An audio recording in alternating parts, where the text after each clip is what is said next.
Breaking. This is what happened to former President Donald Trump. Is our justice system failing the United States of America? Now let's get to it.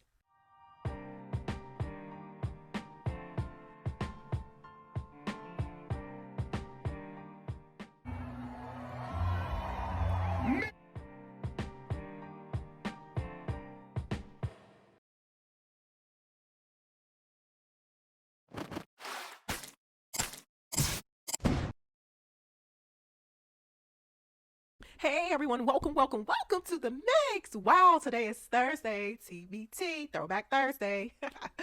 Oh my gosh. Hey you guys, turning into the weekend soon and Christmas is approaching for those who celebrate. I need for you guys to listen to this video. Yes, go ahead and listen to this video from beginning to end. Yes. Thank you very much in advance. Those who are interested in donating to the mix, go ahead and hit that super thanks. Right next to the share, also donation information is in the description section of this post. For those who would like to leave comments, keep it respectful and peaceful, you guys. Yes. And there are polls going on in the community section, so head on over there. Vote. Now, let me jump right into the topic. Okay, everyone, as you can see what this video is going to be about. Yes, Trump booted from the ballot in Colorado. Oh my goodness, this is unprecedented. And regardless of how you feel about Trump and those who I guess are not affiliated with your political views or the same party affiliations, to me, in my opinion, wrong is wrong. And for the justice system to do this in Colorado, by the way, which is a Democrat-ran state, so this judge, to my understanding, is in the Supreme Court of Colorado, and is a liberal, a Democrat. So, but let me go ahead and share this clip with you guys just to add some context to what is going on. And again, regardless of how you feel about people and their party affiliations and their political views, in my opinion, I respectfully disagree to this decision. And I never voted for Trump, none of that, etc. But right is right, wrong is wrong. And as the late great Malcolm X stated about I'm for justice as long as I'm for justice regardless of who the person is. I'm paraphrasing, but you get the point I'm trying to make. So let me share this with you guys from an attorney who is on IG. I typically follow him, Lawyers for Workers, and let's see what he has to say about this to add some context. Very interesting. So many layers to understand. First, the courts in Colorado are saying that Trump can't be on the ballot in Colorado, which would mean that Trump can't compete for Colorado's 10 electoral votes. But will Colorado's governor and the other people in Colorado follow what the Colorado courts are saying? Second, this is going to get appealed to the Supreme Court. Similar lawsuits were filed in the states of Michigan, I think in Minnesota also. In some of those courts, Trump won. Those suits are being appealed. But essentially, the United States Supreme Court, I think, is going to see the different rulings that are coming out in different states and the fact that this is such an important issue, and they're going to step in, they're going to issue a ruling most likely before we get an election coming up. But here's the biggest takeaway from this. Actually, two more points. First, Colorado says that Trump can't run for president because he engaged in rebellion. How? And where do you guys get off deciding, oh, this guy's a rebel to the point that I'm going to ban him from being a president? And this goes to the real issue. If you can't answer that question in a very concrete way, what are you doing to the country? What are you doing to the 50% of the people who believe in him and don't believe in the games that politicians play? And now all of a sudden, a court has decided he's engaged in rebellion, and so he's unfit. What rebellion? Fuck if I know. No, what do you do? Tell people a bunch of lies? What do politicians do every day? What does CNN do every day? What does Joe Biden do every day? What is going on around the country with millions of people dying, thousands on a daily basis, every day based on our government's lies? And you guys are now going to start banning popularly elected officials, people with half of the country in just full support of them. You're going to try to say, oh, they're not even allowed to run. Wow. Okay, everyone. That is Lawyers for Workers. He's on IG. I think he has a YouTube channel as well. So head on over there, support him. Have to, of course, give credit where it's due. But he raised a lot of good points. And in my opinion, I believe that entering into uncharted territories, this has never happened before. And to me, it doesn't make sense. Just because, and I get what happened on January, whatever. And to my understanding, Congress, he wasn't even convicted in Congress or something like that. They didn't even convict him. So let's stick with the facts in terms of legal wise, law wise, and go from there. So I can see if he was convicted of a crime, but thus far, this is the whole situation is unprecedented. And let me share something else with you guys, because what they're using as well. The Trump stuff is nasty business. Let me give you some basic facts and history, and of course you will agree, it's nasty business. The Constitution, 14th Amendment, has this section in there, and it says that you can't be in government if you're a traitor. It's like, wait, what? Why is that even there? Let me tell you. After the Civil War, the Confederates lose, the country's coming back together. These people who just lost a war are now going to come back to Washington, D.C. and try to rejoin the Union.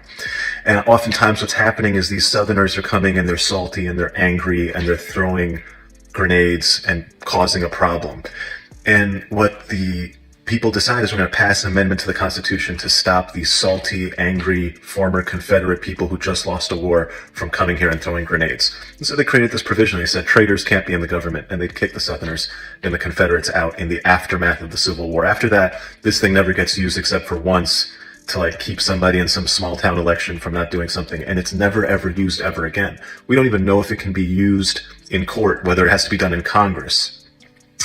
And the highest court of Colorado and people across the country and politicians think it's okay that we're going to use this nonsense of a statute that just exists and sits there and let people just make it up as they go along. Is this guy a rebel? Yeah.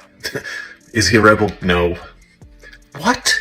Okay, you guys, there you have it. There you have it. He raised some great points. Lawyers for Workers. If you are interested in following him, he's over there on IG. And I believe he has a YouTube channel, but yes, he raised some interesting points. It's ridiculous. I don't think that this is wise. And it's setting the precedence for a possible micromanaging of the Constitution from a cherry picking perspective, meaning you're picking and choosing. And this goes back to when I was stating about Mr. Robert Kelly, his situation that he's going through, and how people were celebrating and et cetera, and I'm like, okay, when it started happening to your fave, when they were celebrating Bill Cosby, and let me just be clear, I am against anything that's inappropriate. However, when it comes to the law being applied correctly, fairly, and legally, I am for that regardless. And that's how the law works. We have a constitution, right? But at any rate, my point is that be careful who you are celebrating. Be careful, because this stuff can trickle down to the regular everyday person. So just pay attention, everyone. This can impact you at your level. You may think it's not. You may think it can never happen, but it could. So, I do not believe that this is wise, and this is just my opinion and my perspective.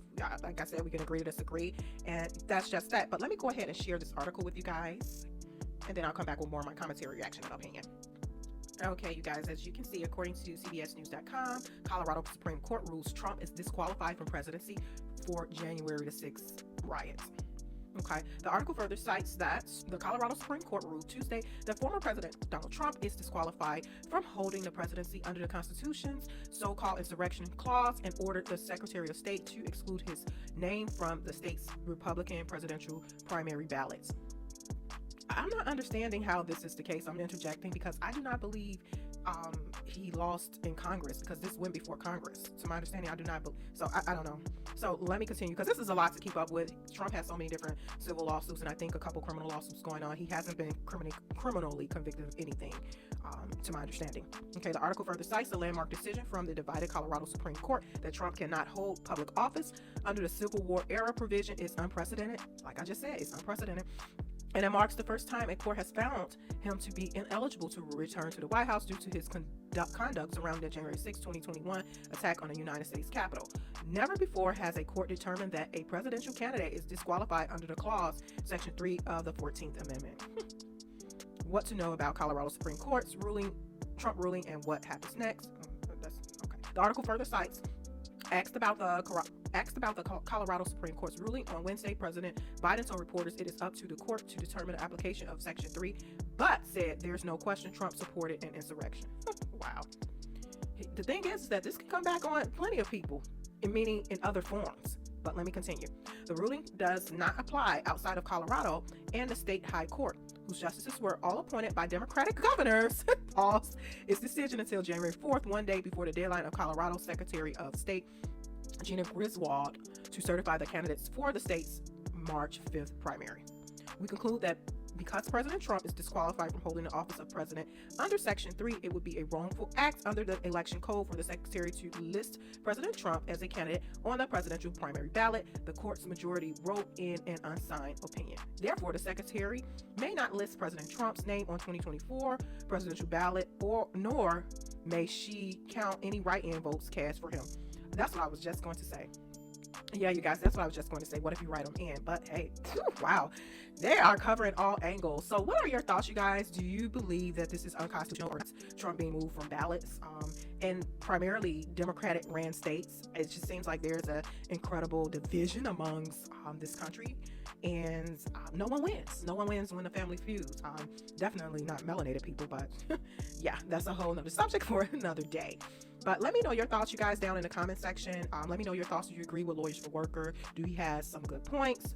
Again, this platform is very multifaceted in terms of I discuss a mixture of this and that, and again, keep it respectful and peaceful in the comment section. And if you are interested in donating to support the channel for advanced growth, go ahead and zelle or cash app your girl. That information is in the description section of this post, or hit the super thanks, hit the thanks next to the share.